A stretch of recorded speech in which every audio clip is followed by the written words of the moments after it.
মধ্যরাত থেকে শুরু হয়েছে সাগর ও নদীতে ইলিশ সহ সব ধরনের মাছ ধরার উপর নিষেধাজ্ঞা। ৪ অক্টোবর থেকে ২৬ অক্টোবর পর্যন্ত মোট ২২ দিন বলবৎ থাকবে এই আদেশ। মূলত মা ইলিশের ডিম পাড়ার সময়ের কথা বিবেচনায় রেখে দেওয়া হয়েছে এই নিষেধাজ্ঞা। এ সময় সাগর ও নদীর মাছ আহরণ, পরিবহন, মজুত ও বাজারজাতকরণ সহ ক্রয় বিক্রয় সম্পূর্ণ নিষিদ্ধ ঘোষণা করা হয়েছে। অবরোধের বিষয়ে সচেতনতা বৃদ্ধির লক্ষ্যে পটুয়াখালী জেলা জুড়ে করা হয়েছে মাইকিং। শুক্রবার সকাল থেকেই পটুয়াখালীর মহিপুর ও আলিপুরের শিববাড়িয়া নদীতে ফিরে এসেছে সাগরে অবস্থানরত অধিকাংশ ট্রলার। ওয়ালটন এখন দেশের সীমানা পেরিয়ে পৌঁছে গিয়েছে ৫০টিরও বেশি দেশে। ওয়ালটন, ঘরে ঘরে, বিশ্বজুড়ে। নিষেধাজ্ঞা জারিকৃত সময় সরকার কর্তৃক প্রদেয় প্রণোদনা বাড়ানোর দাবি জেলেদের।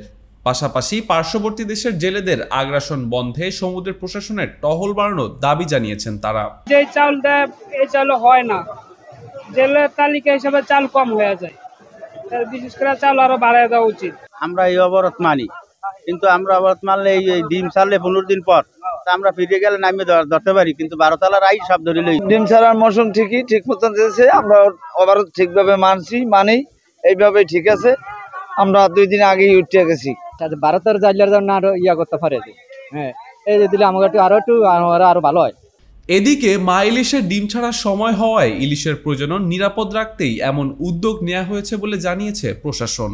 এই সময় সবচেয়ে বেশি ইলিশ ডিম ছাড়বে আমরা বিশ্বাস করি।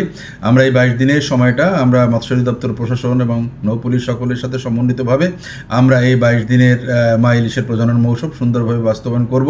আমরা বিশ্বাস করি আমরা এই মা ইলিশের প্রজনন মৌসুম যদি সুন্দরভাবে বাস্তবায়ন করতে পারি, ইলিশের টেকসই উন্নয়ন হবে, মজুদ বৃদ্ধি পাবে এবং আমাদের জেলেরা আগামী বছর আবার প্রচুর পরিমাণে ইলিশ আহরণ করে তাদের জীবন জীবিকা নির্বাহ করবে এবং আমাদের এই জাতীয় মাছ যে ইলিশ, এই মাছের সংরক্ষণ হবে, আমাদের এই ইলিশ শিল্পটা টিকে থাকবে।